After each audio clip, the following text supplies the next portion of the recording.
Hi there, my name is Callie Chappell, and I'm a PhD student in the lab of Tad Fukami at Stanford University. I study how genes influence the interactions between individuals, and how these interactions influence community processes such as species interactions and community assembly.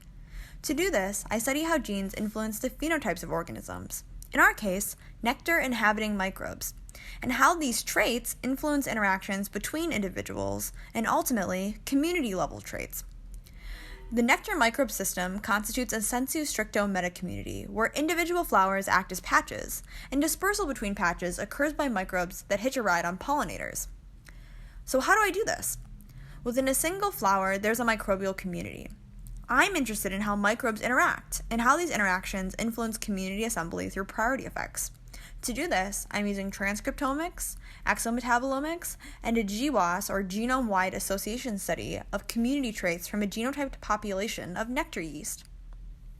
I'm also interested in not just looking at pairwise interactions, but what happens when you consider more than pairwise interactions.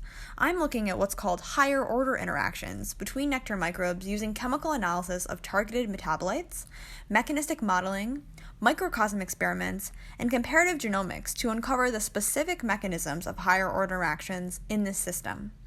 Furthermore, I'm interested in using genotyped populations and hopefully gene editing to see how genetic variation might influence higher order interactions. Now remember, if a flower can be considered a patch, an assemblage of flowers constitutes a metacommunity. I'm curious how functional diversity between patches in a metacommunity, known as functional beta diversity, gives us insight into the mechanisms of community assembly in the system. So do microbes differ in functional beta diversity between patches, or is there redundancy? And what can this tell us about community assembly?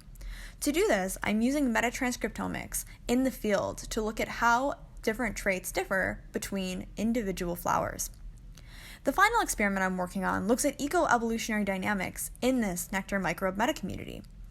How does metacommunity assembly, such as priority effects between patches, influence the evolution of the system and eco-evolutionary dynamics? To do this, I'm collaborating with Bio47, the undergraduate Introduction to Ecology and Evolution lab. We're using experimental evolution coupled with whole genome resequencing and priority effects experiments to untangle the role that a history of priority effects plays on the genomic basis of adaptation and extant ecological interactions.